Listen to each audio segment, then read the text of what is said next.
Welcome to Relax Story, a place where gentle stories help you leave behind the noise of the day and slowly drift into a peaceful sleep. Each soft, soothing narration is designed to relax your mind, release tension, and guide you to a deeper sense of calm within.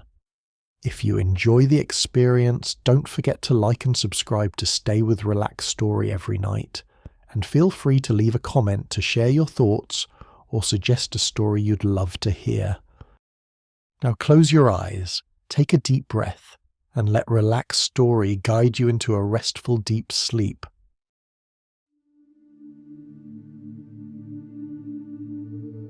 What would happen if, in this very moment, in the middle of a nameless night upon a still sea, you were to take one more step and the familiar world dissolved at once, revealing a depth where light only lingers for the first few hundred meters, and below it, a darkness that stretches almost without end.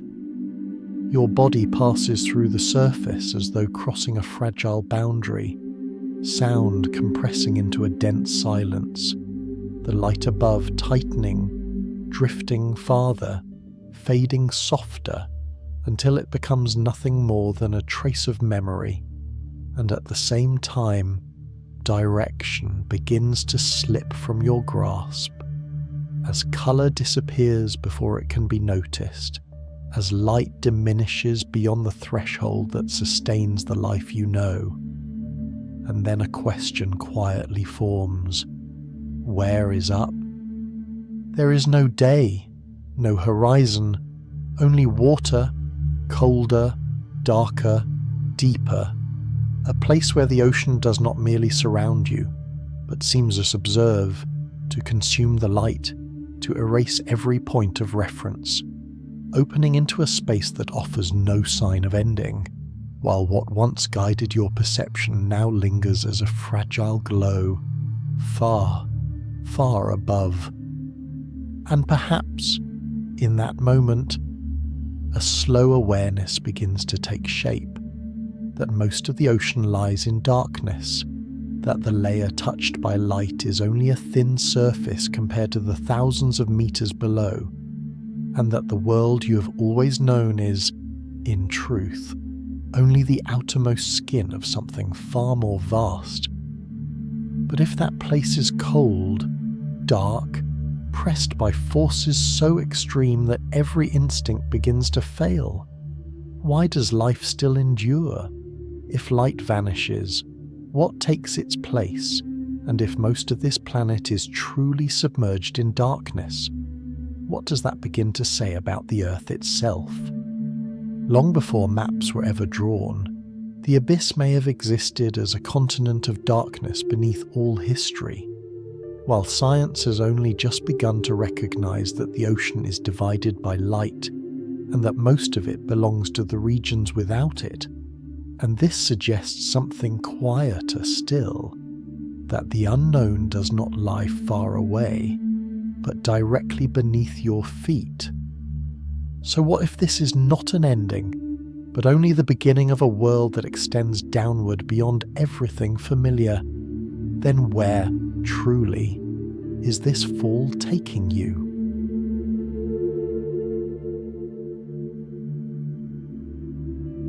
What happens when light does not vanish all at once, but instead withdraws in silence, little by little, as though the world is slowly forgetting itself? Above, the blue still stretches wide, the wind still touches the surface, the sun remains the invisible axis that orients all things, and yet, as you descend, everything begins to recede, not gone, but fading, dissolving, until there is no longer enough left to be named. Light remains for a brief span, thin as a memory, but beyond 200 meters, it no longer carries the meaning of day. Day does not end, it simply ceases to exist. And when light is no longer the foundation, the ocean does not reveal itself as a formless void, but as a structured expanse, layered, divided, each depth holding its own conditions, from the sunlit waters to the Twilight Zone, where light weakens like a final breath, and deeper still into complete darkness stretching for thousands of meters. Nothing here is random. Everything is shaped, organized, quietly defined. The numbers that measure depth do not diminish the mystery. They clarify it, for they reveal that even this darkness has boundaries, patterns, a hidden logic at work. And yet, what truly disappears is not found in those numbers. Color leaves first, fading as though dissolved into the water. Direction begins to waver. Above and below no longer hold meaning. And then, at some point, even the idea of day and night becomes irrelevant, because in a world without the sun, time is no longer divided by light. Darkness is no longer a temporary absence. It becomes the underlying condition. Could this be the boundary between the familiar world and a region long forgotten, where what once seemed certain slowly loses its meaning?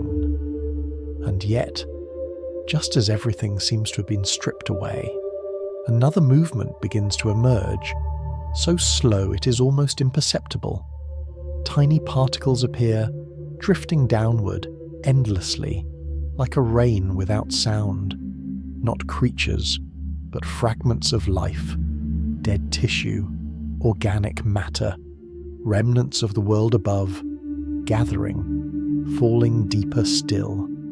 Billions of tons of such matter pass through the water column each year, slow, steady, unbroken, carrying nourishment into places where light no longer reaches. A rain that has been falling for thousands of years. And so the question begins to change. It is no longer what exists within that darkness, but what continues when light has already ended. Light was once the condition for life, but now it reveals itself as a boundary. When light withdraws, life does not disappear.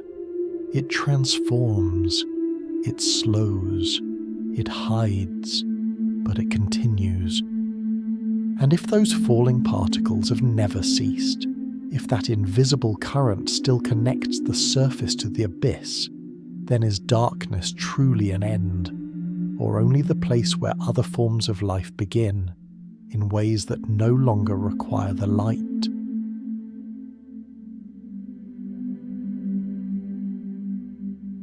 What happens when light is no longer enough to be called day, yet has not entirely vanished into night, at depths stretching from roughly 200 to 1,000 meters?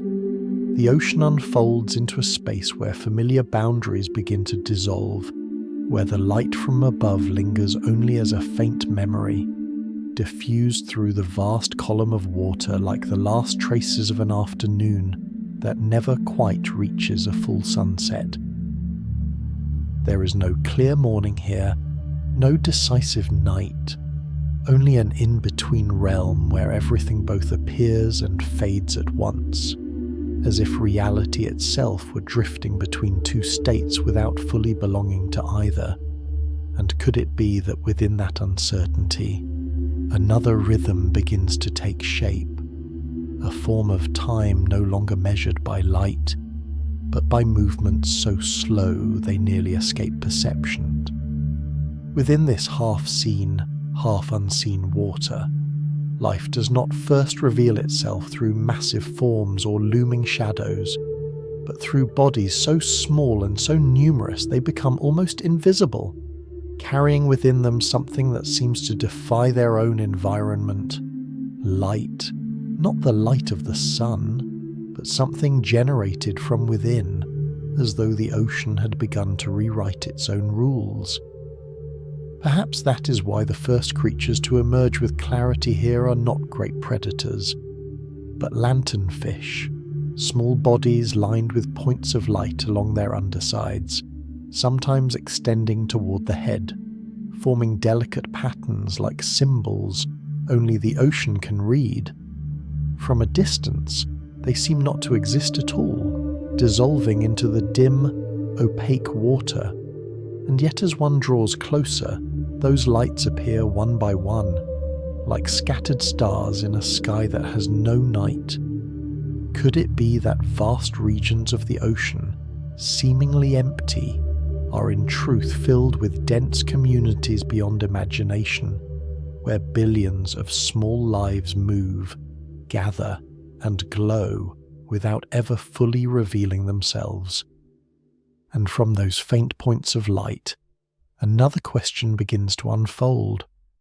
When the light from above nearly disappears, why does life not fade with it, but instead begin to create its own? Could it be that darkness is not an absence, but a condition, a foundation upon which another kind of language emerges? Here, light is no longer a background but a signal, no longer an environment but a tool, where each brief glow may carry a message, a call, a lure, or a disguise. Chemical reactions unfold quietly within living bodies, producing a cold light, neither warm nor blinding, only enough to appear and vanish again, like thoughts passing through a deep dream. Small fish, translucent forms, drifting bodies as soft as jelly, fragile creatures shaped like shrimp or squid, all take part in an inverted sky, where constellations do not rest above but drift within the water, forming and dissolving on their own. Could this be one of the largest communication systems on the planet, where light becomes the shared language of a world without a sun? But light is not everything. Another rhythm moves beneath it, deeper, slower, almost invisible to the eye. If light is a signal, then movement becomes time. What would happen if an entire ecosystem, from its smallest organisms to larger bodies, moved up and down each day, as though drawn by an unseen force from above? By day, when light still touches the upper layers, countless creatures descend, retreating into the twilight where darkness offers concealment from predators. By night, when the surface grows safer, they rise again, drifting upward to feed, and before the light returns, they sink once more. A motion repeated without pause, day after day, night after night, involving such vast numbers that it becomes the greatest migration on Earth. Could it be that the ocean itself is breathing in a rhythm the eye cannot detect, a slow, steady rising and falling that has continued for millions of years? And within that vertical motion, another current continues to fall, slower, quieter, almost unseen. Tiny particles of matter, remnants of life from above, descend like an endless rain, carrying energy, carrying memory, from the surface into the deep. Creatures moving through this rain feed consume, recycle, and continue on their path. One current falls, another rises. Two movements intersect and weave together, forming a complex network where matter, energy, and life are constantly exchanged. Could it be that this intersection has transformed the Twilight Zone into a living system of its own, rather than merely a passage between two worlds? From afar, everything seems still, a dark mass of water, silent, unchanged. And yet the longer one observes, the more it becomes clear that this stillness is only a surface, beneath which motion continues, steady and unbroken, like a vast city living within its own sleep. So, what, then, is darkness? An emptiness, or a field filled with signals, with motion, with encounters that are never seen? Could it be that this twilight is not defined by depth alone, but by the way life has learned to adapt to the gradual disappearance of light, where fading is not an ending, but a transformation? And as the last traces of light withdraw from the water above, as the creatures still bound that faint glow continue their descent, another boundary begins to emerge. There, darkness is no longer a transition, but the environment itself, and the question drifts downward with the current, slowly, without answer.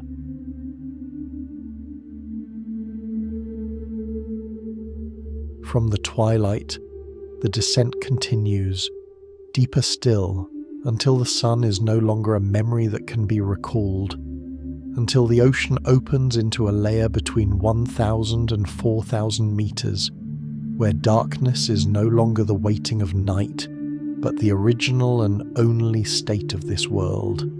Here, the water holds itself near 4 degrees Celsius, as though time itself had slowed, steady, cold, almost indifferent, while the weight of the ocean above presses down on every surface with a force far beyond human intuition, so that near 4,000 meters, even the thought of breath begins to feel fragile.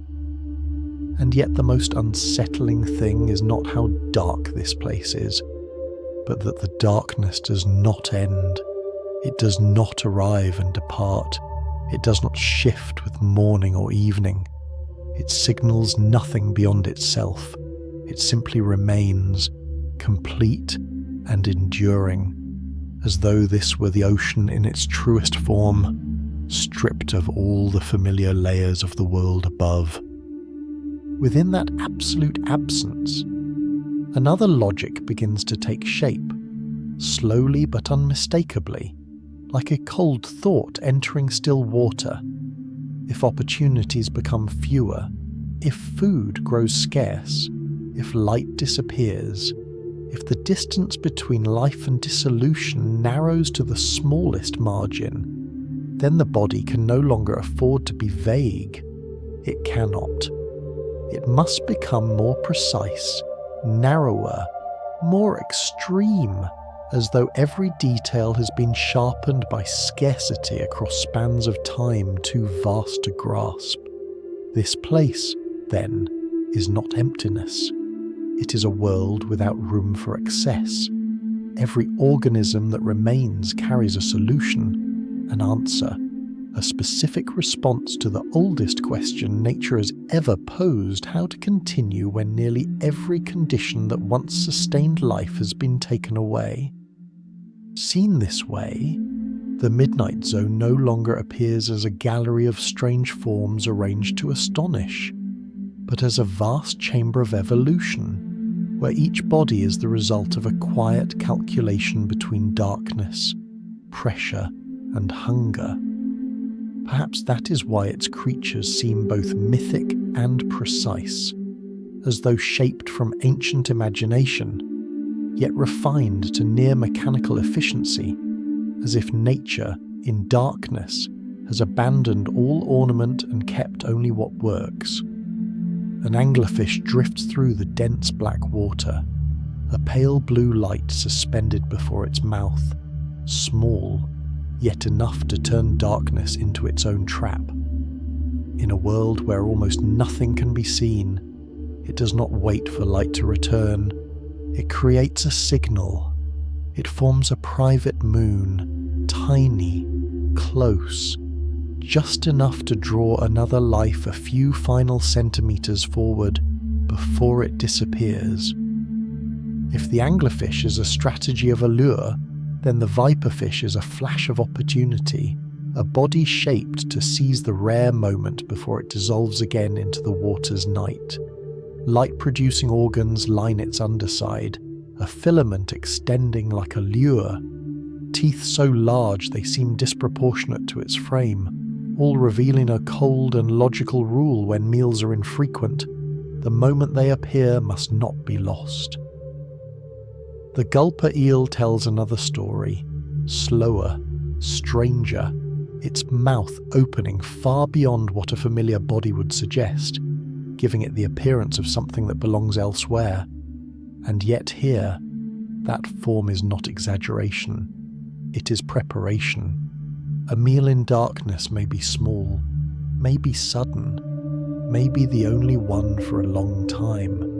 And so the body learns to receive the rare by extending beyond what the upper world would ever demand.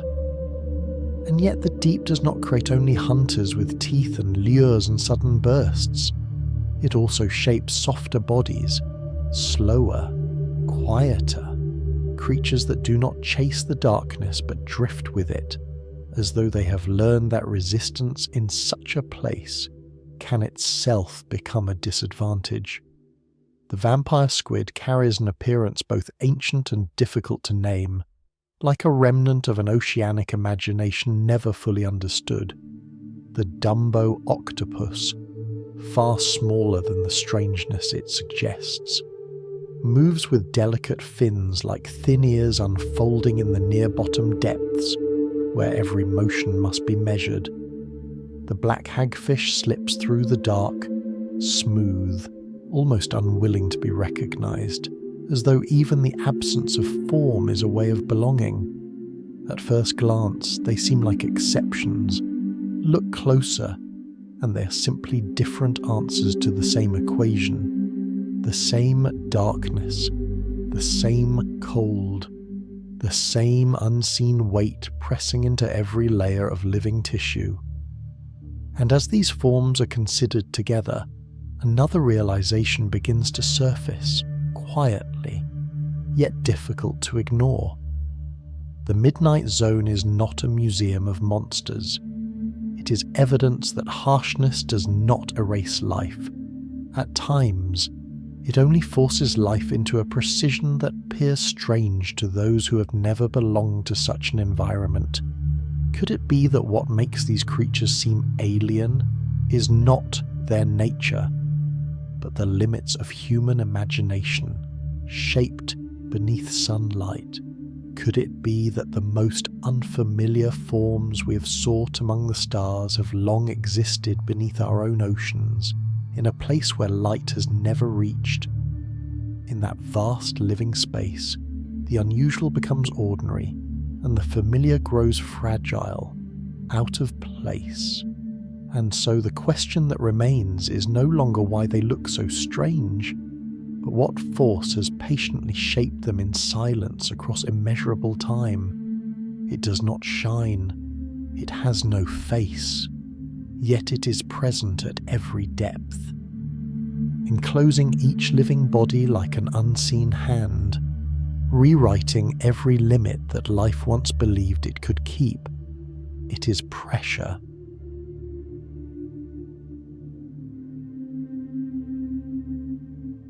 What does it truly mean to descend into the ocean, if not to enter a realm where every familiar rule begins to loosen its hold, where each meter of water above gathers silently into an unseen mass, pressing down upon every corner of space, pressing upon every object, pressing even upon your own body in a way no sense can witness, yet one that can be felt as a quiet, spreading weight within the stillness. And as you move deeper, the column of water above grows thicker, heavier, and the pressure rises like the slow pulse of the ocean itself, steady, unbroken, indifferent to what can endure and what cannot. In the regions where the last trace of light has already faded, where temperature settles into a near unchanging cold of around 4 degrees Celsius stretching endlessly, darkness is no longer a moment, but a permanent state, and everything begins to shift into another mode of existence, quieter, deeper, and farther removed from anything ever known at the surface. From about 1,000 meters downward, sunlight no longer remains, no longer reflects, no longer even lingers as memory, and from that point on, Every step deeper is not merely distance, but a gradual departure from the conditions for which the human body was ever formed. And yet, what defines this world most may not be the darkness, nor the cold, but something that cannot be seen, cannot be touched, only sensed as a constant presence, a silent force shaping everything around it. Perhaps that sensation is nothing more than a vague impression, a pressure imagined from within. But what if that vagueness could, in fact, be measured, recorded, and compel technology itself to change entirely just to exist within it?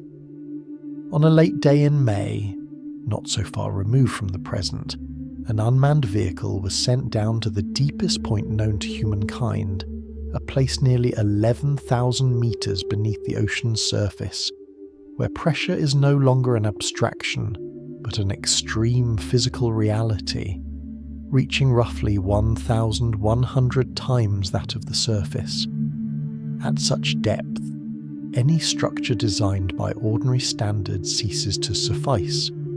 Familiar materials lose their reliability, and the entire vessel must be reimagined from the beginning, from its outer shell to its load-bearing structure, down to its smallest internal components. Specialized materials are chosen, structures recalculated, designs no longer guided by common experience, but by direct confrontation with an immense compressive force arriving from every direction at once. A modern machine, a representation of human engineering at its peak, cannot simply descend, but must be reinvented in order to survive there. And this, in turn, allows a question to surface, slowly and quietly, if even advanced technology must transform itself to adapt. How different must that environment truly be? And yet, if what can crush metal and deform structure is not a catastrophe for all forms of life, what does that begin to suggest? Forms that once appeared in the darkness, bodies that seemed strange when seen through a familiar lens, now begin to emerge under a different kind of light, not physical illumination, but the light of gradual understanding. Creatures with soft bodies, with gelatinous skin, with structures that once seemed excessive, are no longer anomalies, but precise answers to a specific environment. They do not resist pressure, do not avoid it, do not attempt to escape it, but exist within it as part of its very rule. Their bodies, from cellular membranes to enzyme systems, from movement to energy absorption, are shaped within conditions where high pressure is not an exception, but a foundation. They feed, they drift, they hunt, they reproduce, all within a state that for humans would be unbearable, yet for them is so ordinary it requires no awareness at all. Seen in this way, pressure no longer carries the form of an adversary, but becomes a foundational law, an invisible yet absolute force, quietly rewriting the limits of everything, from metal to living tissue, from machines to organisms. So what then is truly unfolding here, when the same force can destroy one structure while sustaining another, when the same environment marks a limit for one form of existence, yet defines the natural condition for another? As humans descend deeper, they move closer to a threshold that cannot be endured, each meter of water a step into incompatibility, each deeper layer a widening distance between body and environment. A machine, too, must be redesigned, reinforced, prepared for a world where everything is compressed beneath an immense weight. And yet the creatures of the deep do not undergo such a process, for they have never existed outside this environment in the first place, never needed to adapt back into it. Pressure is not their enemy, but the condition that created them, shaped them, sustained them. And as that realization settles in, something subtle yet profound begins to shift, not within the environment, but within the way it is seen. What was once considered dangerous, extreme, impossible, gradually reveals itself as another state of normalcy, another mode of life, where the same laws still operate, only under conditions never before experienced by humans. And with that invisible force placed in its proper position, no longer a threat but a foundation, the descent can continue into regions where movement seems to slow, where space unfolds into a vast flattened expanse, where the ocean is no longer perceived through isolated forms, but as a landscape stretching towards something close to infinity. Perhaps strangeness has never existed on its own. Perhaps it has always been bound to the conditions that shaped it, and as those conditions shift, so too does the way strangeness is perceived, from the deepest darkness to the furthest point ever reached. Pressure is not merely a physical force, but a foundational law, quiet yet continuous, shaping whatever comes next. The deep ocean does not become alien by intention, but by the conditions that have been shaping it long before any gaze could reach it. And as that invisible force extends everywhere, the question that remains may no longer be whether it can be endured, but what will emerge as everything continues to drift downward into a space vast, level, dark, and seemingly without end.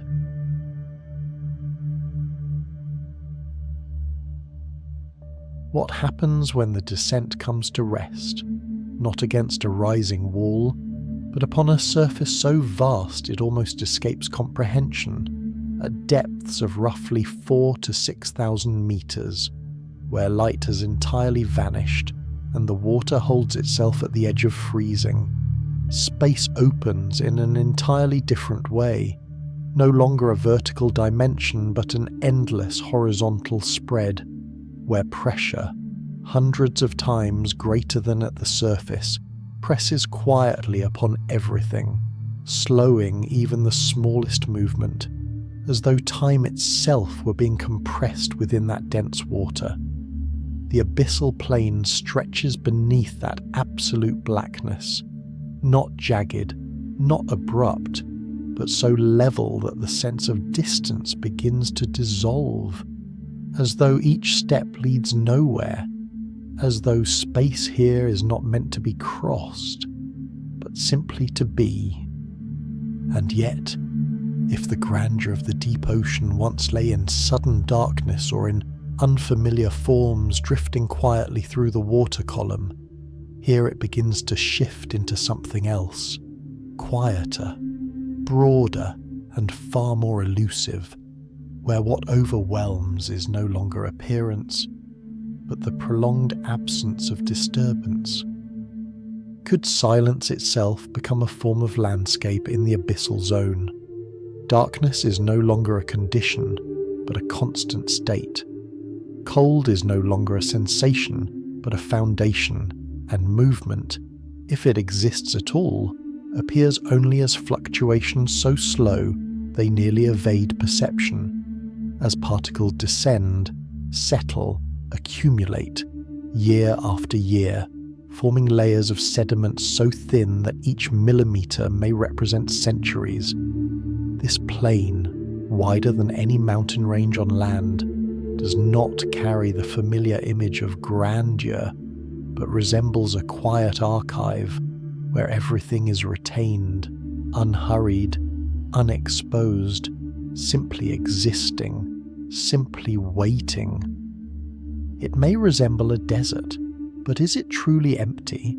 As the eye adjusts to the prolonged stillness, the smallest motions begin to reveal themselves, not as bursts of life, but as slow, economical rhythms, almost absolute in their restraint. Deep-sea creatures move in ways that do not draw attention, do not compete in noise, but merge into the sediment, where the boundary between body and environment begins to blur. Sea cucumbers glide across the soft seabed on delicate tube feet, ingesting sediment, extracting the remaining fragments of organic matter as though reading the ocean's history through each grain. Some, rarer still, do not only crawl but can swim, lifting themselves from the bottom, drifting slowly before settling once more, as though testing a form of freedom in a space most inhabitants have long since abandoned. Starfish lie scattered like quiet markers of presence. Crustaceans move slowly across what seems like endless emptiness. Polychaete worms remain hidden within the sediment, while microorganisms, unseen yet indispensable, continue their silent work, breaking down, restructuring, transforming each fragment that falls into forms of energy that can be used again. There are no obvious predators, no visible pursuit, only a simple yet enduring logic, where everything is utilized, where nothing is wasted. And what of the particles that once drifted from above, no longer suspended within the water column? They have reached the sea floor, and upon reaching it, they do not disappear, but become part of this foundation. Marine snow, once falling slowly through twilight and midnight zones, now accumulates, layer upon layer, forming a physical memory that stretches across thousands of years, where carbon from the surface is retained, where fragments of past life become nourishment for new life. Some of it continues to be consumed, broken down, reused, yet a small portion remains almost indefinitely, sinking deeper into the sediment, becoming part of a greater cycle that no direct observation can fully capture. Perhaps this is not an ending, but a place where things are held longer.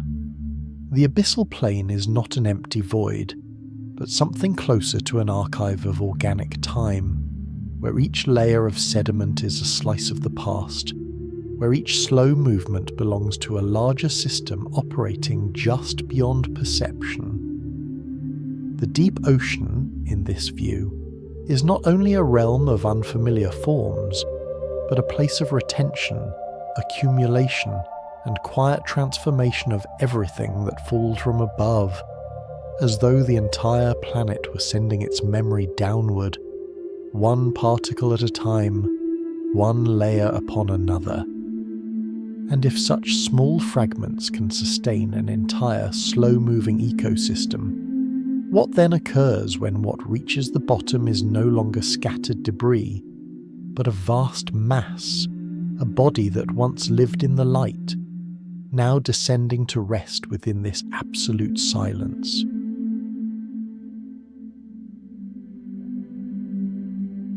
What truly happens when a vast body, once moving through layers of sunlit water, comes to a halt and begins to sink, slowly, almost silently, passing through the strata of the ocean until it reaches a depth where light has never touched?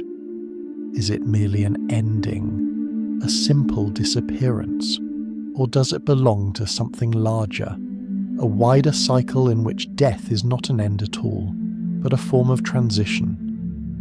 In the deep ocean, such moments do not belong to any single day, nor to any fixed place, but repeat themselves quietly across distant seas, where each time a whale dies offshore, its body may descend and become a sudden, concentrated, and rare source of energy within a world that otherwise receives only faint particles drifting down from above like the dust of time. And so a gentle yet persistent paradox begins to form, that within an environment defined by steady scarcity, there exist moments of overwhelming abundance, events whose scale stretches beyond intuition.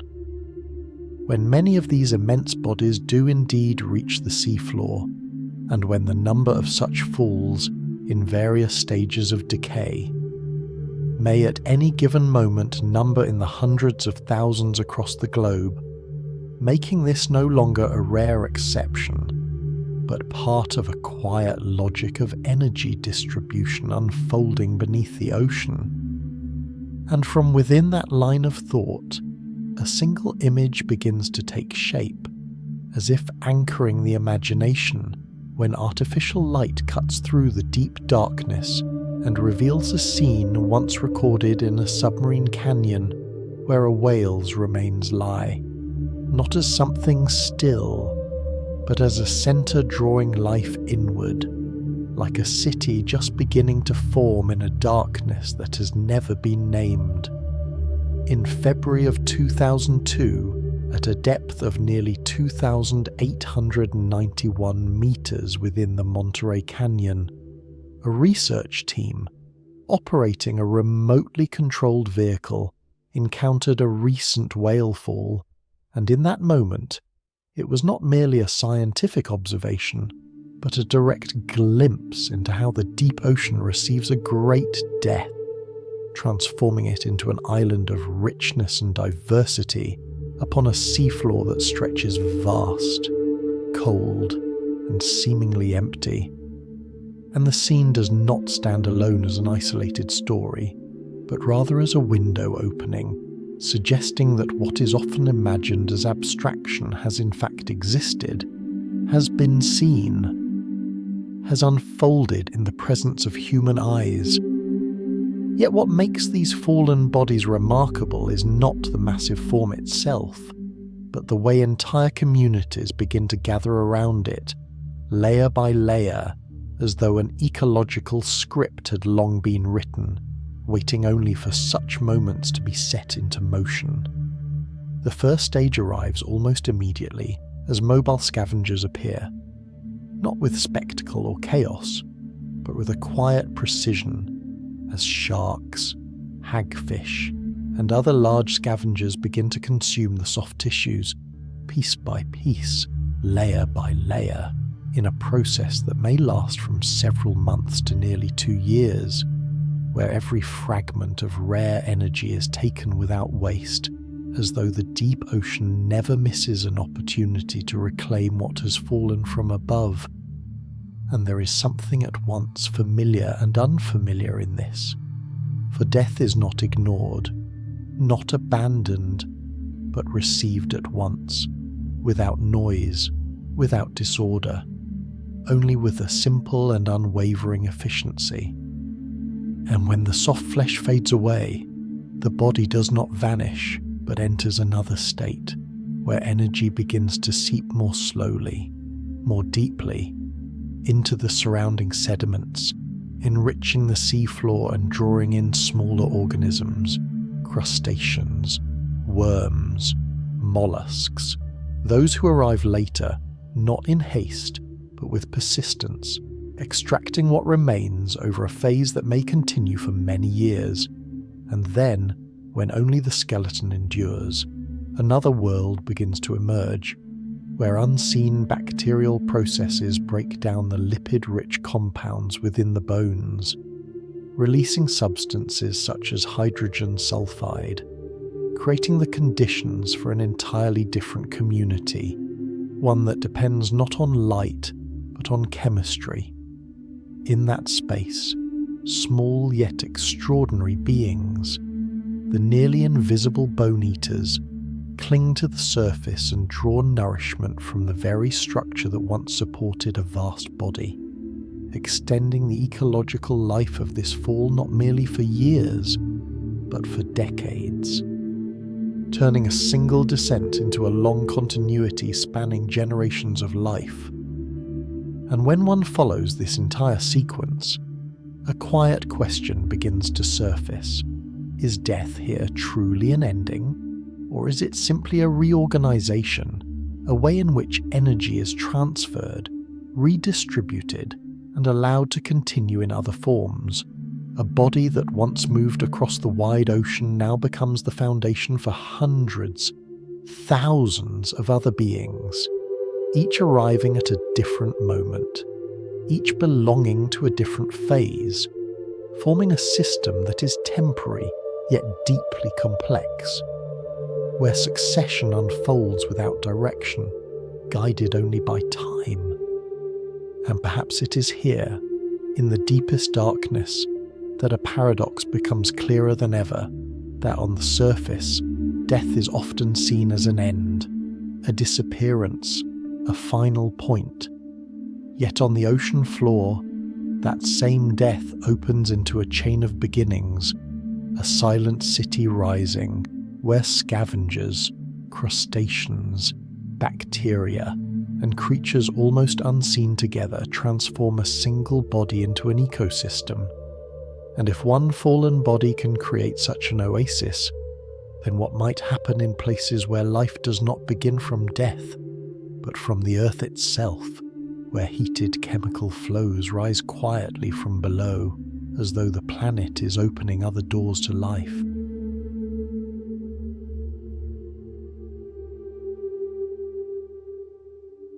At the far reaches of the Abyssal Plain, nothing seems to promise change, only a vast surface resting in stillness across millions of years, where motion slows to the point of near disappearance, and yet something begins to emerge, not from above, but from the rock below, structures rising like dark columns, releasing dense plumes, as though the earth itself is opening narrow passages to speak with the ocean. What is unfolding here, when cold, heavy, and silent seawater seeps downward through unseen fractures, descending deep into the planet's crust, meeting rocks heated by magma, absorbing heat, absorbing minerals, and then returning, rising not as waves, but as flows carrying the memory of stone and fire, ascending through darkness like the first breaths of a vast and unseen body. These black plumes are not merely images, but processes, cycles in which water, heat, and chemistry meet, exchange, transform, and repeat, again and again and again, like a slow and profound respiration of the planet itself. And in the moment when these mineral-rich fluids appear within a space so familiar it once seemed empty of surprise, a question begins to form, drifting softly yet persistently. What happened when humans first witnessed this, when artificial light touched those moving columns, when something thought to be purely geological began to suggest the possibility of reshaping how life itself is understood? In 1977, in a region of seafloor near the equator, where the Galapagos Rift stretches beneath the Pacific at a depth of nearly 2,500 meters, an expedition carried humanity closer to an answer, and yet opened far more questions than it resolved. Earlier surveys had hinted at something unusual, as though the seafloor were holding a faint signal, unclear yet sufficient to guide a deeper descent, deeper still, until warm, mineral-rich fluids appeared unexpectedly before human eyes. And yet the true shock did not lie in the plumes themselves, but in what surrounded them, dense communities of life clinging to these heated structures as though they were the only source of existence, defying the long-held intuition that sunlight is the foundation that cannot be replaced. How could such complexity exist where light has never reached? How could life take hold in complete darkness? And perhaps, when seen more closely, the discovery is not only important because of its moment in time, but because of its nature. For what rises from the seafloor is not an isolated anomaly, but part of a larger system, a continuous cycle in which seawater descends, reacts with heated rock, alters its chemical structure, and returns carrying new energy. And this suggests another image, no longer a silent seabed, but a system in motion where the planet does not merely exist, but exchanges, adjusts, breathes in its own way. These heated flows add elements to the ocean, remove others, shaping a dynamic balance, a state always shifting, always in motion, as though each vent is a small valve within an immense network, quietly regulating the chemistry of the entire ocean. And then, within all of this movement, something even more remarkable begins to reveal itself. Not stone, not heat, but life, dense and persistent, bound to the most extreme of places, invisible bacteria, drawing energy from chemical reactions rather than light, become the foundation of an entirely different ecosystem, upon which larger organisms emerge, white and red tube worms rising like soft pillars, clams, shrimp, and crabs gathering in clusters, forming a scene both unfamiliar and strangely recognizable, like a forest without leaves, like a city without light. What draws them here? What allows life not only to persist but to flourish under conditions that seem impossible? Could it be that energy does not only fall from above, but also rises from below? And perhaps it is here that a quiet inversion begins, not loud, but profound. For if life can depend upon chemical energy rising from within the earth, then sunlight is no longer the only condition, no longer the absolute center. And this opens another possibility, that life may exist in places never before imagined, that worlds without light may still hold complete ecosystems, shaped by different laws, and yet without light, without photosynthesis. From where do these communities draw their energy? How do they sustain themselves? And are these processes merely rare exceptions, or signs of a deeper principle not yet fully understood?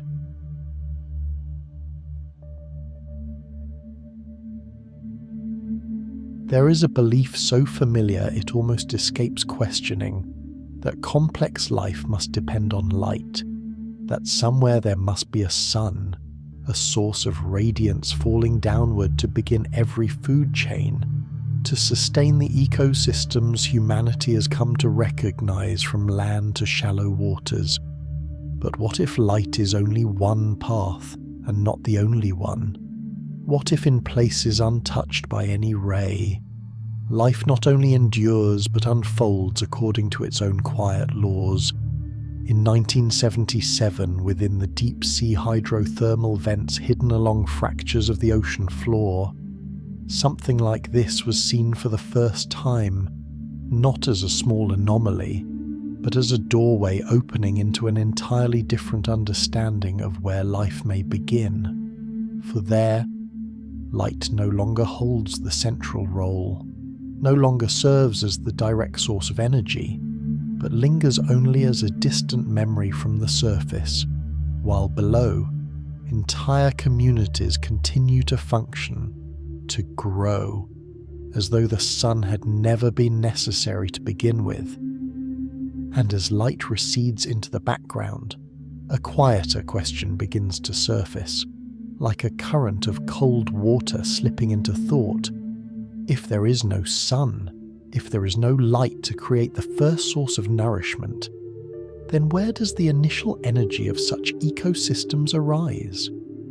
The answer does not lie in any beam of light, but within the chemistry of the earth itself, in unseen reactions unfolding between minerals and fluids, where energy is released not from illumination, but from transformation, a process known as chemosynthesis, in which organisms too small to be seen, bacteria and archaea, become the first producers, forming organic matter from the energy-rich inorganic compounds surrounding them. They do not wait for light, do not depend on the surface, but draw directly from what the deep ocean provides, from mineral-rich heated fluids to compounds seeping upward from within the earth, shaping them into the foundation of an entire ecosystem.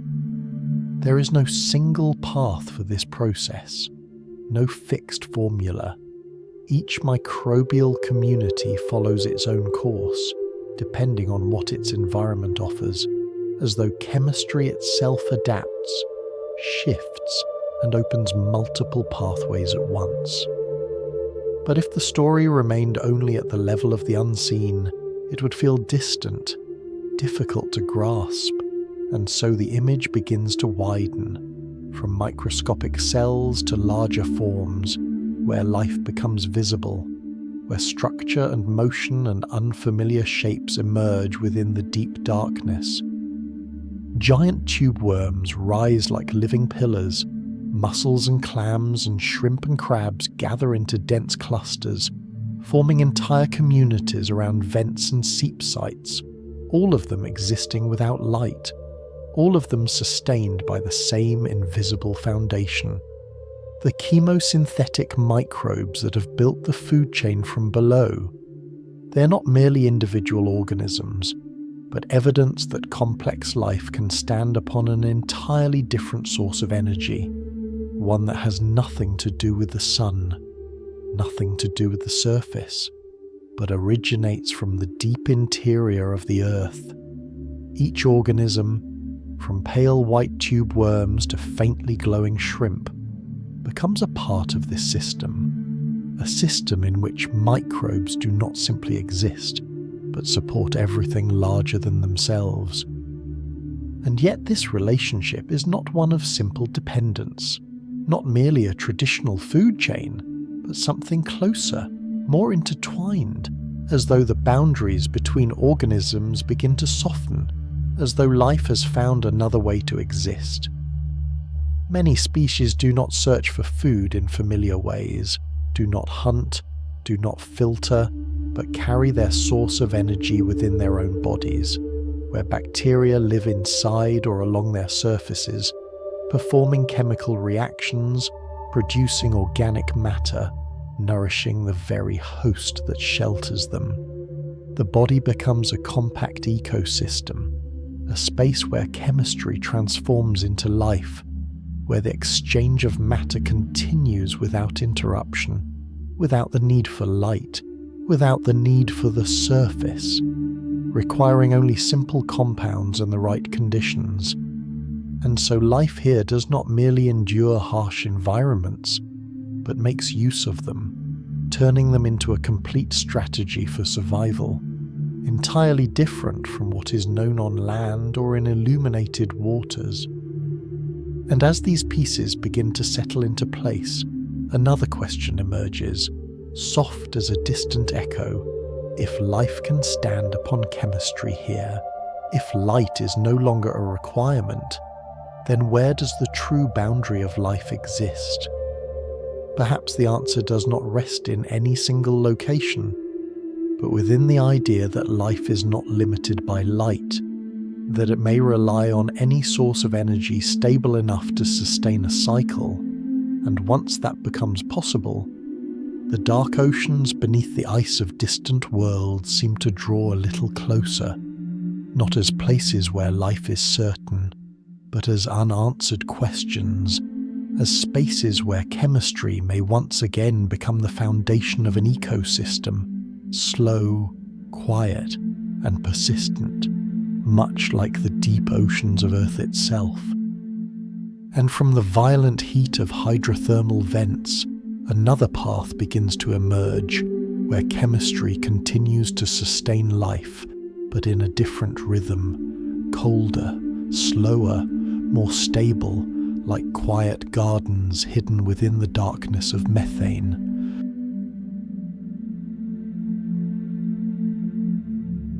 Methane, in the familiar imagination of the surface world, often carries the image of a flammable gas or an invisible layer that traps heat within the atmosphere. But descend far enough beneath the water, where light has long vanished and pressure slows every motion, and that same methane begins to take on another role, quieter yet no less fundamental, as though it has changed its name, its meaning, becoming a form of biological energy upon which life may anchor itself.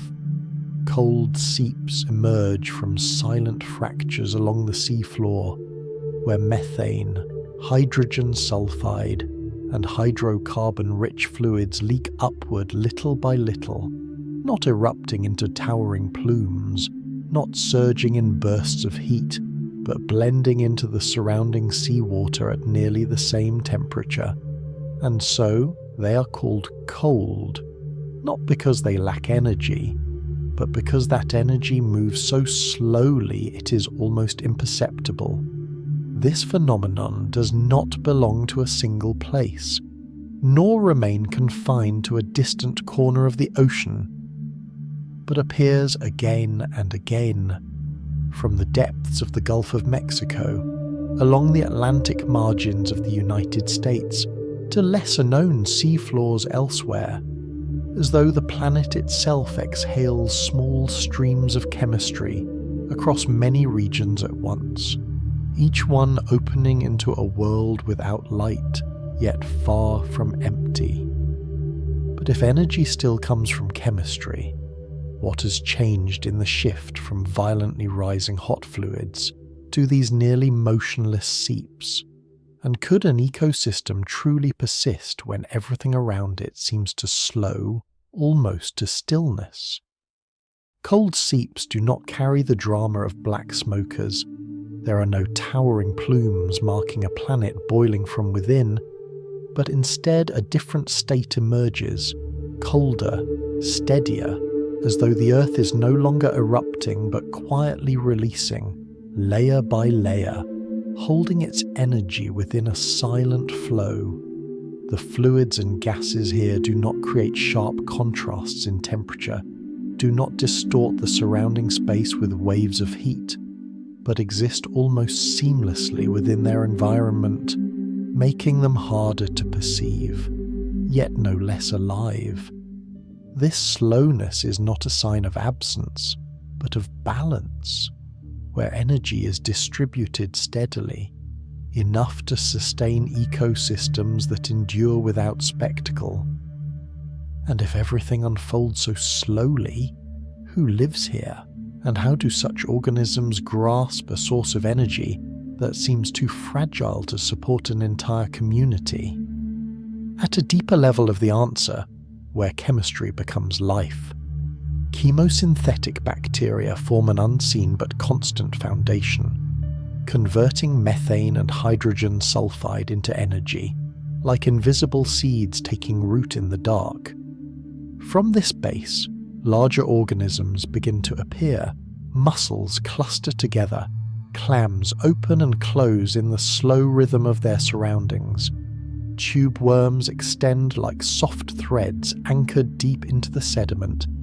Crabs and shrimp move along the seep sites, all connected through direct or indirect relationships with the microbes, forming a network in which every element depends upon the chemical flow passing through it. The invisible stream of methane becomes something visible, a dense community, where life does not simply exist, but evolves over time, shifting in composition, altering its structure, like a garden where species take turns occupying space in a slow yet continuous sequence. And yet, is there a single image that can make this entire system clearer? One detail precise enough to reveal the strangeness of life in such a nearly motionless world. Upon methane hydrates, where methane is compressed into an almost ice-like form under particular conditions of pressure and temperature, small flatworms with pale pink bodies gather into dense colonies, clinging directly to the surface as though life itself were growing from methane.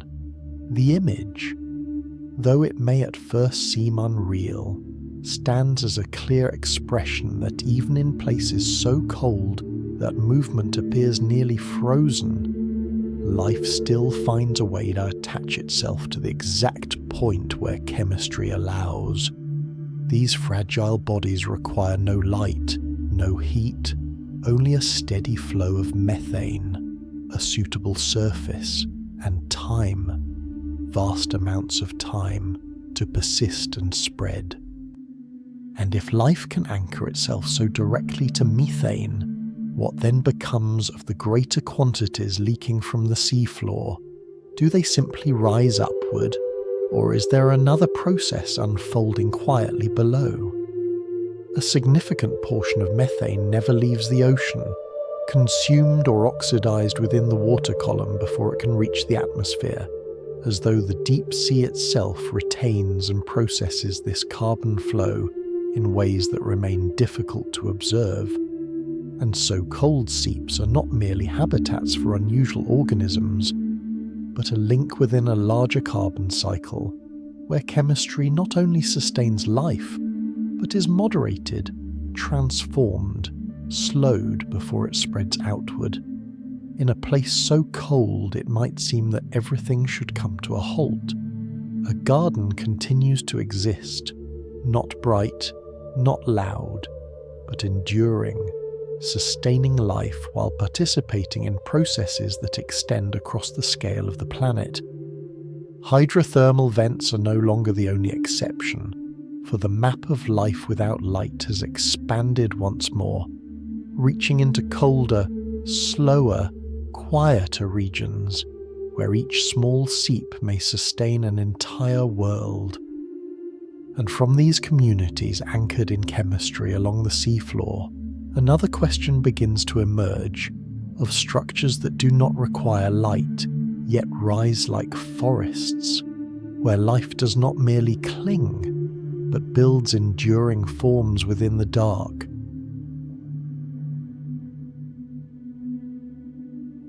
What if the image we've always carried of coral, those radiant reefs beneath tropical sunlight, is only half the story, while the other half exists in a cold darkness where light has never reached?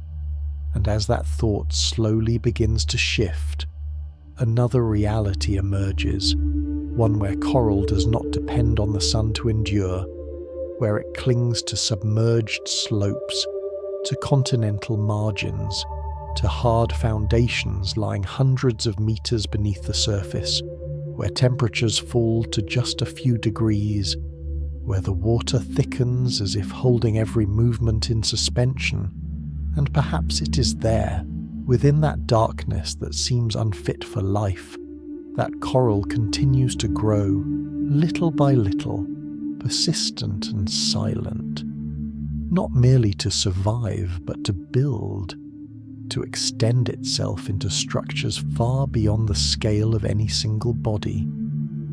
And so that this impression does not dissolve into abstraction, there exists a place within that darkness where such structures have been recorded not as speculation, but as something real, where the idea of building becomes something that can be seen, or at least imagined with clarity.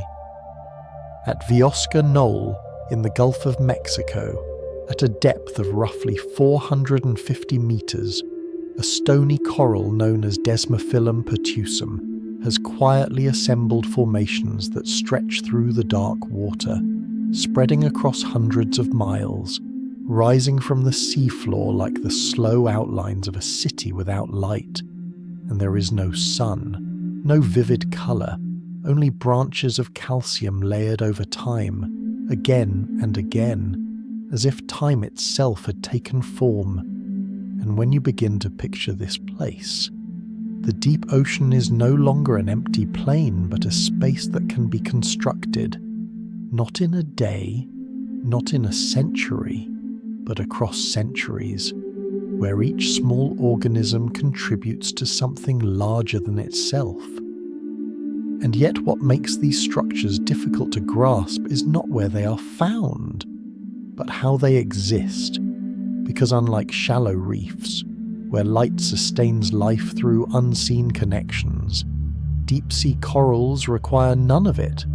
No light, No rhythm of day and night, and they persist in complete darkness, growing so slowly that change is almost imperceptible.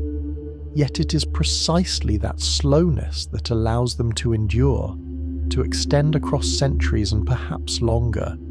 And within that span they continue to build, to expand, to become gardens without light, where beauty does not reside in colour, but in patience. And once those calcium frameworks become vast enough, intricate enough, something else begins to unfold, slowly yet inevitably, as other forms of life arrive.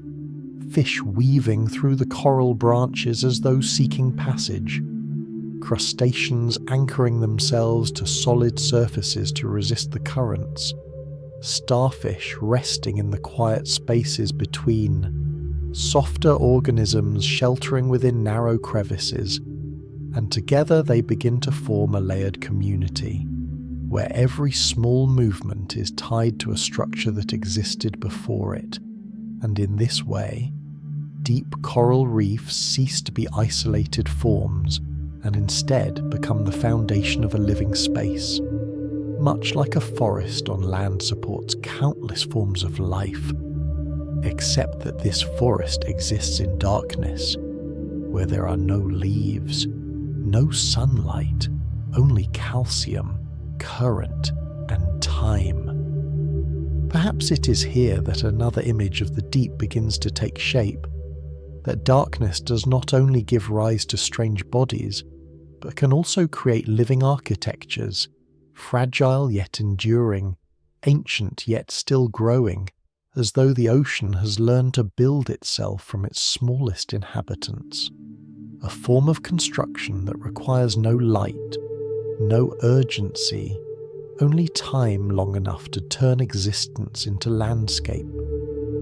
So if forests can rise in darkness, if cities without light can form under immense pressure and cold, then what else lies deeper still, where the ocean no longer stretches into slow-growing gardens, but suddenly breaks, descending into the deepest trenches of the planet?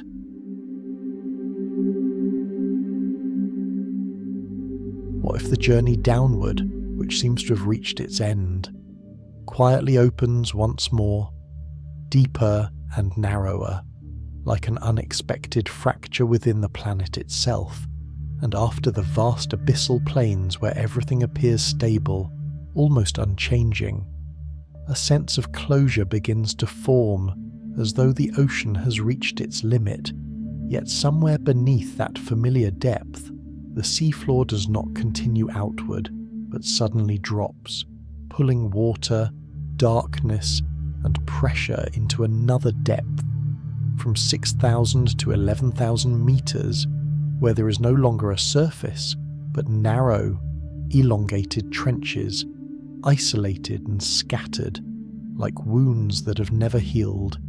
And it is not the entire ocean that descends there, only certain places, separated and distant, making the idea of a bottom beneath the bottom feel more real than ever. And one begins to wonder whether the ocean has ever truly ended, or whether it simply continues to reveal deeper layers, each one waiting to be recognized. And that impression does not remain only an image, because behind it lies a deeper mechanism, where the very crust of the planet is stretched, compressed, and finally broken into immense trenches, and these places do not form at random, but emerge where tectonic plates converge, where one portion of the Earth is drawn beneath another, creating chasms that extend for hundreds, even thousands of kilometers, and unlike the broad and relatively stable plains above, these trenches carry within them the marks of motion, of collision, of a planet still reshaping itself from within, some lying along plate boundaries where pressure continuously redefines their structure, while others remain isolated within the ocean's interior, less known, less touched, as though they do not belong entirely to the same system, and it is this fragmentation that makes them not only the deepest places, but the most unfamiliar, both geologically and in how they are perceived. And because they are formed from such profound fractures, these regions have also become among the most difficult places humanity has ever attempted to reach. And although many trenches have been named, although their depths have been measured, most of what lies within them has never been directly seen, and for a long time, understanding has relied on only a few rare descents since the mid-20th century, like brief contacts with a space too distant to observe continuously, and in the years that followed, the gap in knowledge persisted, as though the depth itself had withheld its answers, and perhaps it can be called an unknown region, not because it does not exist, but because it lies almost beyond direct experience, beyond the imagination shaped by what is familiar, a place that can be measured, but not yet truly understood. And yet, even within a space compressed by immense pressure, engulfed in absolute darkness and nearly cut off from all light, life does not entirely disappear. It does not spread widely, nor flourish in familiar ways, but becomes selective, specialized, existing in forms adapted to an almost extreme degree. Small organisms such as amphipods appearing as quiet but persistent inhabitants, enduring the crushing pressure, making use of the scarce matter that drifts downward, while microorganisms form the foundation of the ecosystem, silently transforming material, sustaining cycles without any need for light, and certain species of fish also exist, though rare, difficult to encounter, like traces of survival within an environment not meant for abundance, and organic matter may accumulate along the trench floors, becoming a long-lasting source of nourishment, suggesting that even the deepest places are not entirely isolated voids, but remain connected to the rest of the ocean through unseen flows, and life does not vanish, it simply becomes harder to see. And when all of these elements come together, the near absolute depth, the geological fractures, the crushing pressure, the enduring darkness, and the vast gaps in knowledge, a realization begins to form, subtle yet difficult to ignore, that these trenches are not merely the end of the ocean, but something closer to a separate world, where familiar rules no longer hold their central place, and the planet does not seem to close itself at the bottom, but continues to open, deeper, farther, beyond what was once considered a limit. And if one can pass through the deepest plains and still find depths beyond, then where does the true boundary lie? And if all of that space could be drawn into a single point, into the deepest place known, would reaching it truly mean touching a limit? Or would it only mark another step in a descent that has never truly come to an end?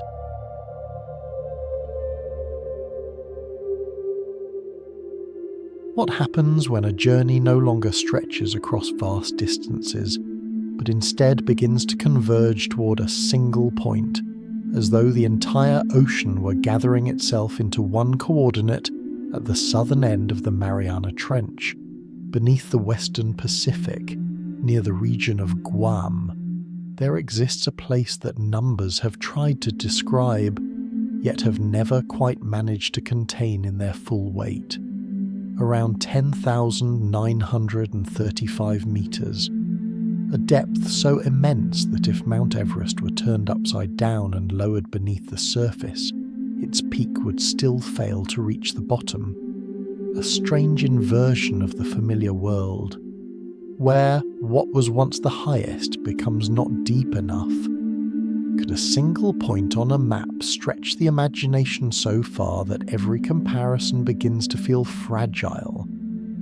And yet what makes this place different is not only the number that defines it today, but the question it has carried quietly across generations, never fully coming to rest. Beneath those waters, how deep would it have to go before reaching an end? Or does such an end truly exist at all? That question did not begin with advanced technology, but with something far simpler. In 1875, a survey vessel lowered a weighted line into the ocean, attempting to measure what until then had existed only in speculation. What emerged was not absolute precision, but a sign, roughly 4,475 fathoms, more than 8,000 meters, enough to unsettle previous notions of the seafloor. It was not the final deepest point, but it was the first time an unusual abyss revealed itself, as though an ancient legend had briefly taken form upon touching reality. Could that moment have marked the first time the ocean ceased to be only a surface and became instead a depth that could be measured, even if not yet understood? But a number, no matter how astonishing, is not enough to create a place. An unnamed depth requires more than a single measurement to become part of a map. Could it be that the long intervals between these measurements allowed this abyss to remain suspended, half real, half myth? By 1951, another vessel returned to the same region, carrying more precise instruments, as though continuing a conversation left unfinished for nearly a century. From that journey, the deepest point was no longer a solitary figure, but was given a name: Challenger Deep. A quiet bridge between past and present, between the first ship and the one that followed. A measurement had become a place, something that could be spoken of, located, recorded. Could the act of naming be the moment when knowing it exists begins to shift into accepting it as part of a world that can be understood, even if that understanding remains thin? From that moment on, Challenger Deep was no longer merely the deepest point, but began to emerge as a kind of centre of gravity, drawing back again and again the histories of measurement, the tools of technology, and the reach of imagination, as though held in place by its own depth. It does not move, it does not change in ways easily seen, and yet it persists, like a question that has not yet found its end. Could it be that a map, no matter how detailed, always stands beside limits it cannot cross? Challenger Deep seems to embody that boundary, a place where each generation arrives with different instruments, different methods, yet must pause at a certain edge. The numbers grow more refined, the location more precisely fixed, the record extended from 1875 into the mid-20th century, and still the central question remains unchanged. We know where it is, we know roughly how deep it is, but do we truly know what it is? It is here that a quiet feeling begins to settle. The story is no longer only about measurements or names, but about another distance altogether. The distance between drawing a place on a map and truly reaching it. Could a place be known and yet remain outside lived experience, like a door that has been marked but not yet opened? Challenger Deep, then, is not only the deepest point, but a boundary, where what is known comes to a pause, and what has not yet been touched begins to open. On one side, a precise location beneath the Western Pacific, near Guam. On another, a depth exceeding 10,000 meters. On another, a history of measurement stretching from the 19th century into the mid-20th. And beyond that, a space into which humanity has not yet fully stepped through its own experience. Could it be that the entire descent has led to this very moment, where knowledge becomes so complete that it begins to reveal its own limits? From a point drawn upon a map, another story begins to take shape, no longer centered only on measuring depth or giving names, but on whether human beings could truly descend to that place, and if so, what might be waiting there, in a realm that had existed until then only as a number held in silence.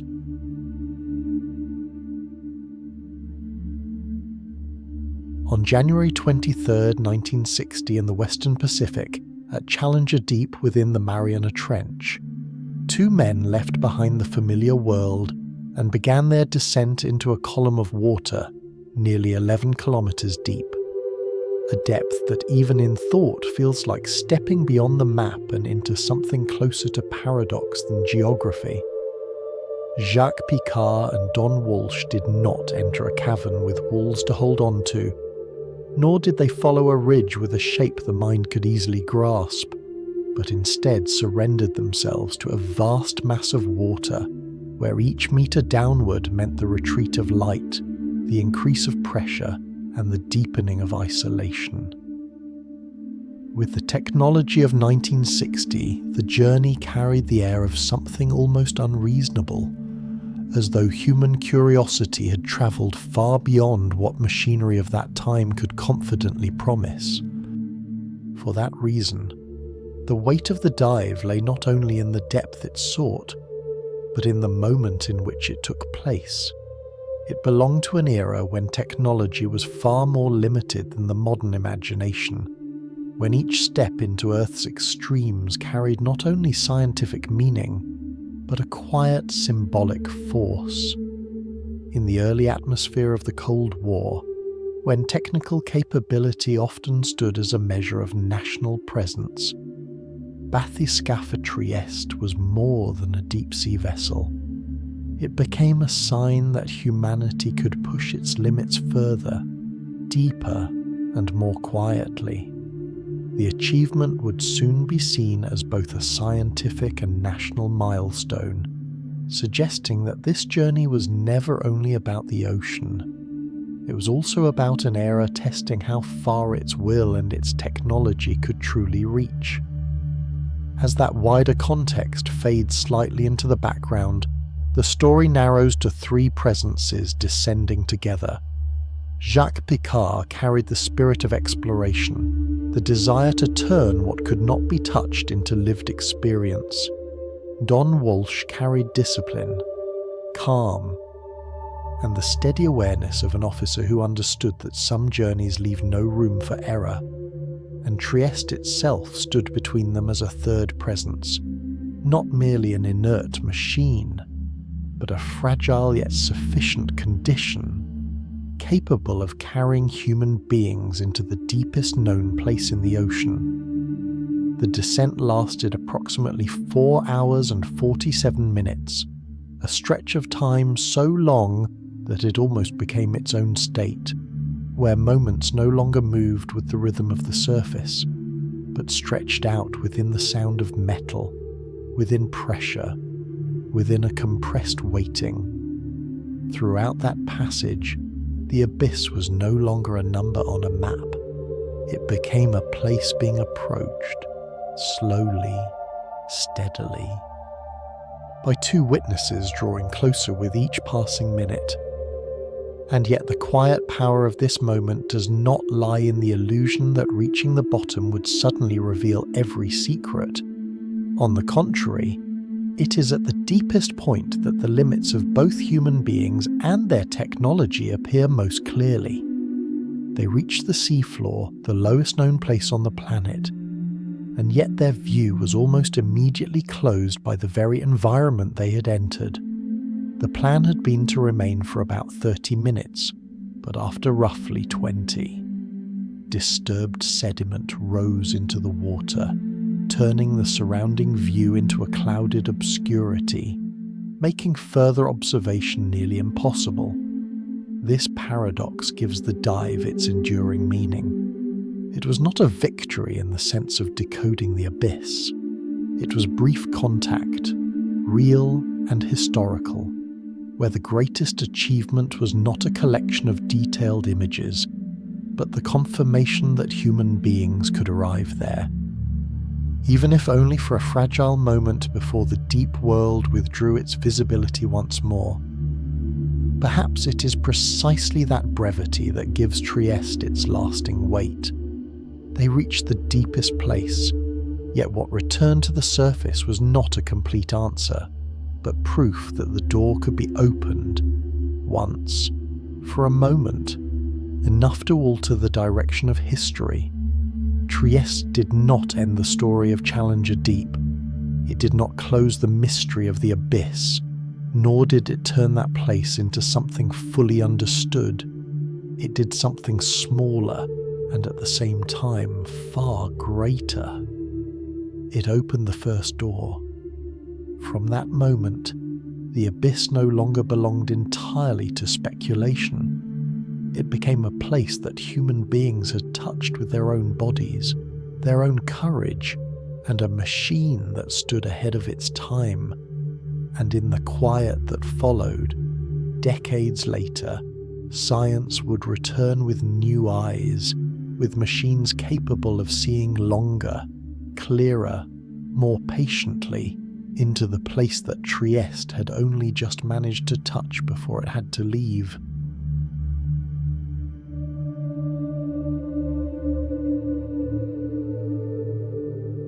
What remains after a moment once believed to have reached the very limit, when a human being had descended to the deepest point, only to leave again, abandoning behind a space unchanged, cold, dark, and nearly silent for decades that followed. The year 1960 closed with a milestone, yet it did not open into a continuous presence, but instead gave way to a long stillness, where Challenger Deep endured as something beyond the regular reach of science, not because it had vanished, but because it was too distant, too deep, too unforgiving to become a place one could simply return to at will. The years passed, the decades followed, and that final depth remained beyond repeated access, as though the ocean had allowed a brief glimpse, then quietly closed the door again. Perhaps humanity had once touched it, but is touching it once ever enough to understand, when those last thousands of meters remain almost entirely uncharted, when the deepest part of the ocean still lies beyond systematic observation, beyond data, beyond any sequence of encounters that can be repeated, and that quiet realization seems to lead somewhere else. If a human cannot return again and again, then who will return? Who will look? Who will reach into that depth more than once? Instead of placing a fragile human body within a pressure sphere and sending it downward, another path began to take shape, slowly, almost imperceptibly at first, as machines were lowered into the abyss, carrying not the vulnerability of life, but a different kind of endurance, the ability to observe again and again, to persist under pressure, to remain where humans could not.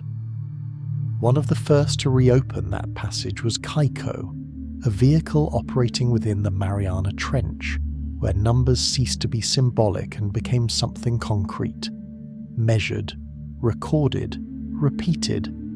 In March of 1995, Kaiko conducted its first deep trials, reaching depths beyond 10,900 meters, capturing images of benthic life that had previously existed only in speculation. In February of 1996 it returned, this time bringing back sediment samples from the ocean floor, where microorganisms persisted under near extreme conditions.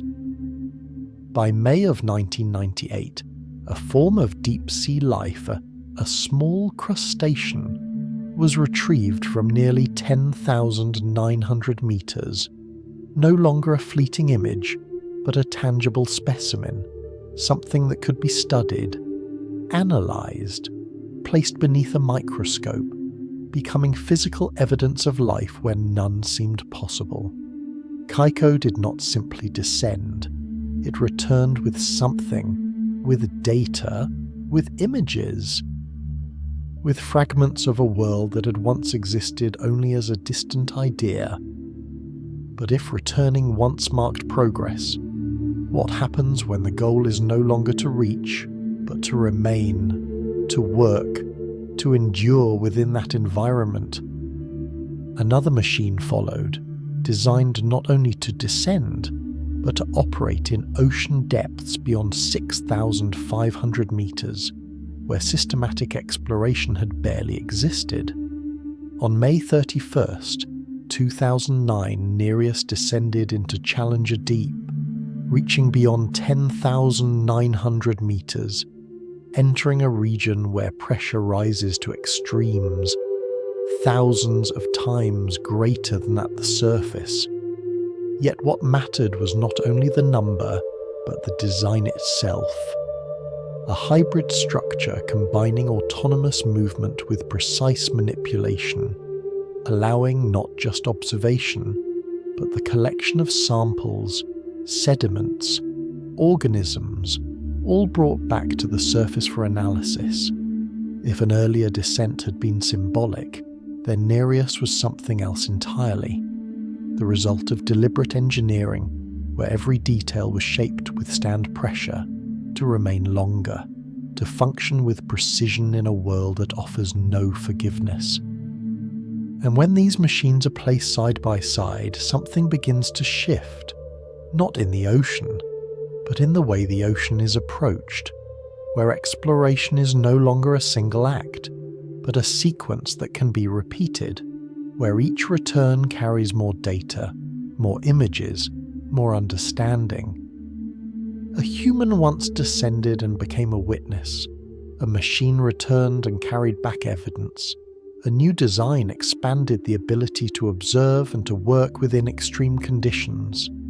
From a single point of contact, a process began to unfold, where the abyss was no longer merely a place once reached, but something that could be observed again and again, measured again and again, recorded again and again. Machines became a new set of eyes, tireless, unfragile, capable of remaining longer, of returning more often, of building a scientific record from fragments accumulated over time. But does seeing more clearly mean understanding more deeply? Or is it simply another way of realizing how much still remains beyond comprehension? The more tools appear, the more data accumulates. The abyss does not seem to shrink, but to expand in another way. As each new image raises further questions, each new specimen leads to hypotheses still unanswered. A small crustacean lifted from the depths, a layer of sediment filled with microorganisms surviving under extreme pressure, a robotic design built solely to reach the deepest parts of the ocean. None of these make the ocean less mysterious. They only render its complexity more visible.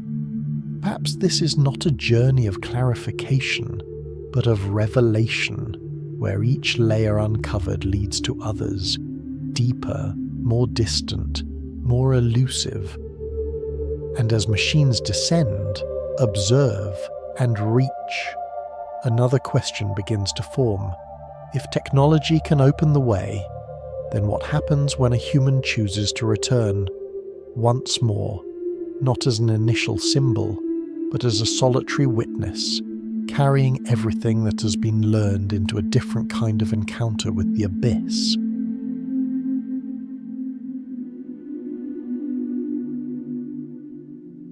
On March 25th, 2012, a human being once again descended through nearly 11 kilometers of water. But this time, there was no companion, No shared capsule dividing presence, only a single body enclosed within a narrow space, falling through the entire depth of the ocean to the lowest point ever reached. That place lay within Challenger Deep, in the Mariana Trench of the Western Pacific Ocean, where pressure bears down with such force that anything familiar on the surface would collapse without absolute protection. More than half a century after the 1960 descent, humanity returned, but not in the same form, not in the same way. This time, it was alone, yet not empty, but a different kind of presence, more focused, more direct, as though the entire experience had been drawn into a single point, undivided, unshared. Could it be that such solitude is necessary to truly see the deepest place on the planet? Yet what makes this descent different is not only that a human returned, but the way he descended, not as a passenger being carried, but as something inseparable from the machine itself, a part of it, and it a part of him. And perhaps another question begins to emerge, slowly, like the descent itself. If a human designs the path into the abyss, does the boundary between observer and instrument begin to dissolve? James Cameron did not arrive there merely as a director familiar with imagined worlds, but as someone who had spent years shaping the very vehicle that would carry him downward, testing it, refining it, and finally entering it as though stepping into an extension of his own body. The single-occupant submersible he used was not a pre-existing device operated from afar, but a structure built with a singular purpose, to reach the deepest parts of the ocean, where even the smallest error can become a final limit. After the descent, the vessel did not disappear with the individual who had used it, but continued on, transferred into further scientific missions, as though it too had become part of a longer story, extending beyond a single historical moment. And when examined more closely, the roles begin to separate, not to divide, but to reveal a particular union, where human and technology no longer stand apart, but together form a presence within an environment that was never meant for either. Could a single descent be both symbolic and scientific at once? In that journey, Cameron did not descend merely to mark a personal record, but to observe directly, to capture images with unprecedented clarity, to collect samples, to return with data that earlier missions could not obtain. What had once been speculation, once glimpsed through blurred imagery, now appeared with greater definition, as though the distance between imagination and observation had narrowed, if only slightly.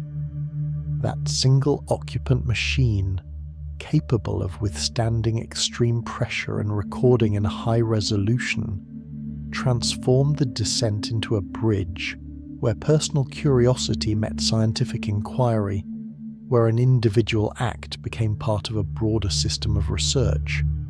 Perhaps here, the meaning of the descent begins to expand, no longer about reaching the bottom, but about bringing the abyss back to the surface in the form of understanding. And yet, as that meaning deepens, a quiet paradox begins to surface, subtle but unmistakable, like a cold current moving through awareness. Technology has changed profoundly. The capacity to record, to sample, to survey has advanced far beyond what once existed, and yet the core experience of the descent seems untouched.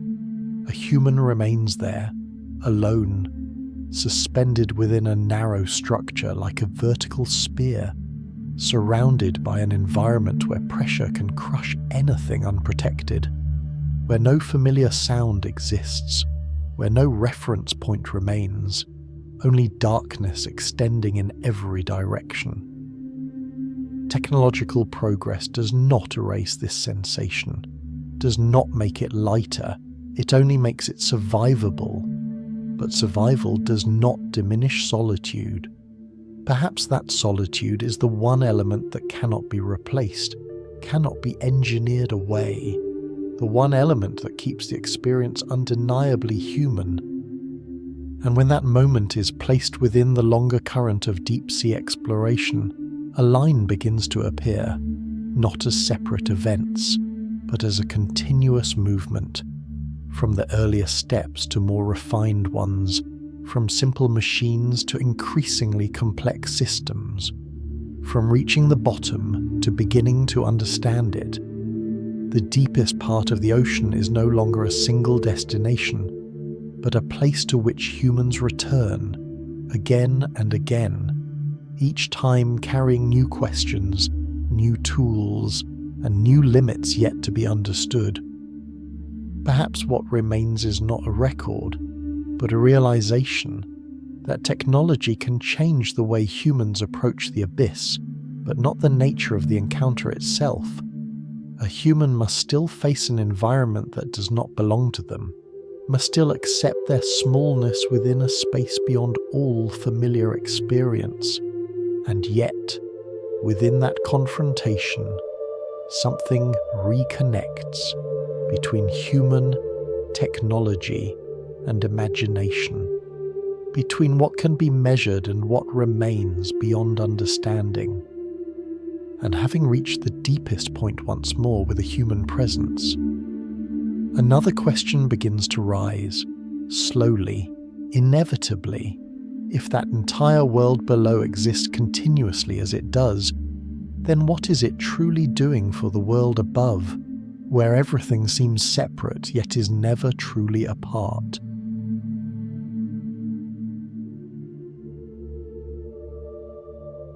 If the abyss is not an empty void of death, if it is not merely the forgotten darkness at the edge of human maps, then what is it truly doing for this planet? What role does it hold within the vast, ongoing rhythm of the Earth itself? The question draws every image we have passed through back into a single point, from the slow-falling grains of marine snow drifting like fragments of memory, to a whale fall unfolding an entire community in the dark, from hydrothermal vents releasing their heated chemistry across the seafloor, to cold seeps quietly leaking methane through layers of sediment, from the stillness of the abyssal plains to the Hadal trenches that descend like the final folds of the planet.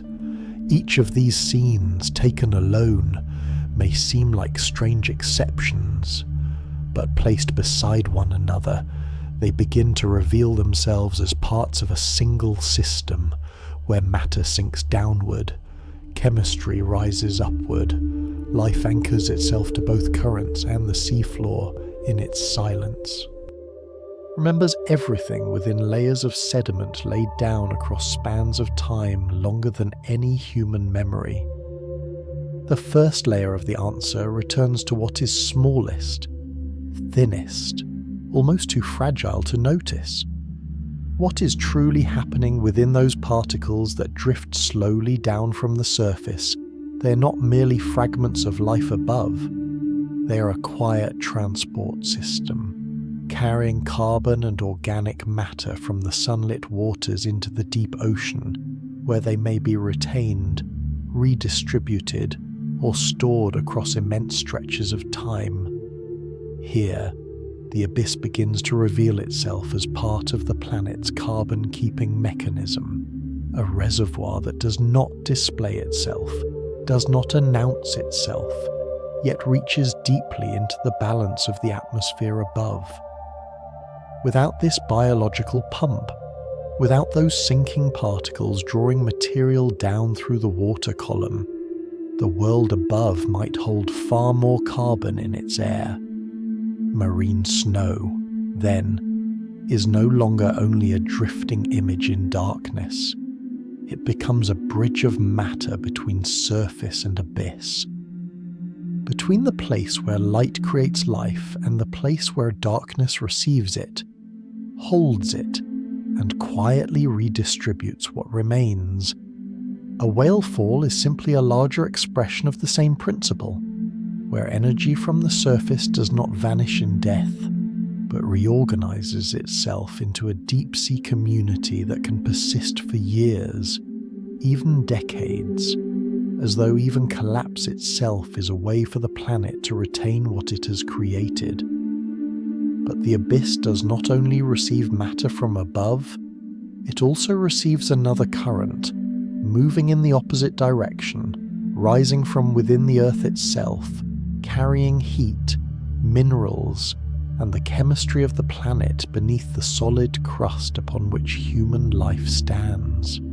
How could the deep ocean ever be separate from the Earth, when the planet itself continues to breathe through it at hydrothermal vents?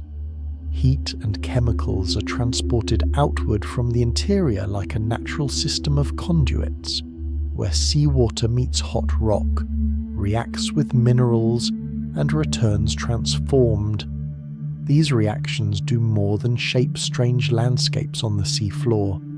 They participate in regulating ocean chemistry on a global scale, introducing certain elements from the crust into seawater while removing others and returning them to stone. Cold seeps extend this logic in a slower, colder, less violent rhythm, as methane and hydrocarbon-rich fluids seep through the seabed, sustaining chemosynthetic communities while forming another link in the carbon cycle.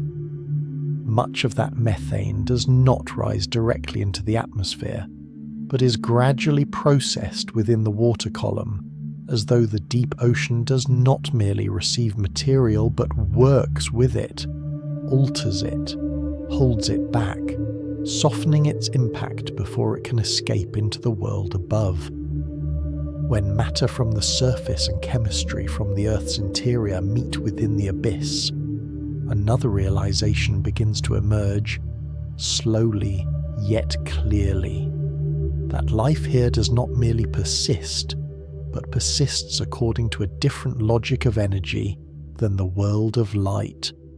Could this be what makes the abyss so foundational?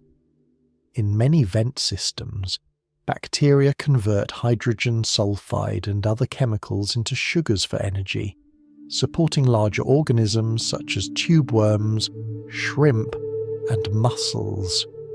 In cold seeps, similar communities grow from chemical energy rather than sunlight. This reshapes the way the abyss is understood within the planetary system.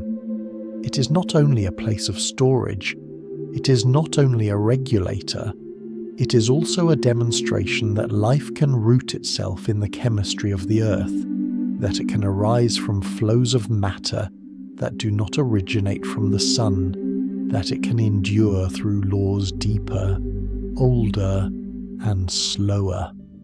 In this view, marine snow is no longer a collection of isolated particles, but a connection between surface and darkness. A whale fall is no longer a carcass, but a bridge between ending and renewal. Vents connect the Earth's interior to the ocean. Seeps connect methane to ecosystems and the carbon cycle.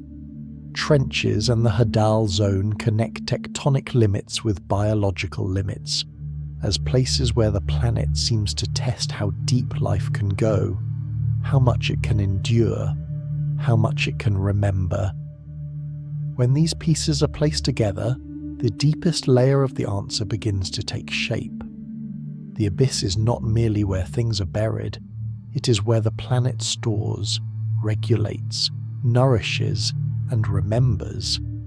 Across the seafloor, within layers of sediment, within the structure of the underlying rock, traces of matter and geological history are preserved across spans of time that nearly escape imagination.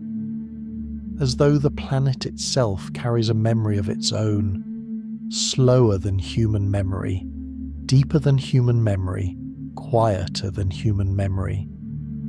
when that memory is woven together with the sinking flow of carbon, with hydrothermal chemistry, with methane from Seeps, with chemosynthetic ecosystems that cling to darkness to live, a truth begins to unfold at its full scale.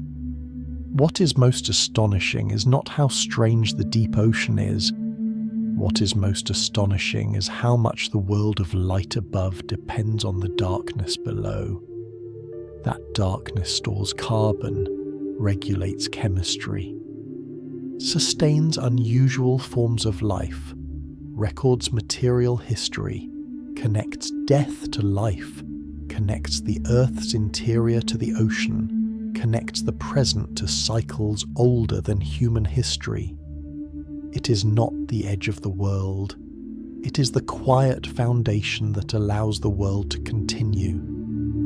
And perhaps, at that point, no firm conclusion is needed. Beneath us, in a silence that does not ask to be seen, these cycles continue, still falling, still seeping, still exchanging, still preserving, as though the abyss has never required recognition to prove that it holds the planet in balance in its own way.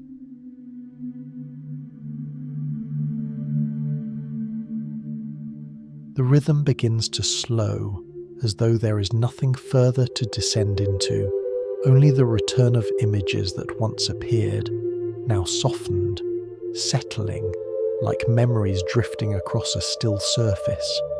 Space itself seems to draw back from the deepest place ever reached, where the Mariana Trench opens like a long incision nearly 11,000 meters into the crust of the planet, and from there passing through waters where heated fluids continue to rise from the seafloor, through regions where chemistry and heat have never ceased their exchange, across abyssal plains, stretching flat and endless like a darkened page, through places where life emits its own light in the darkness, small signals that never fully fade.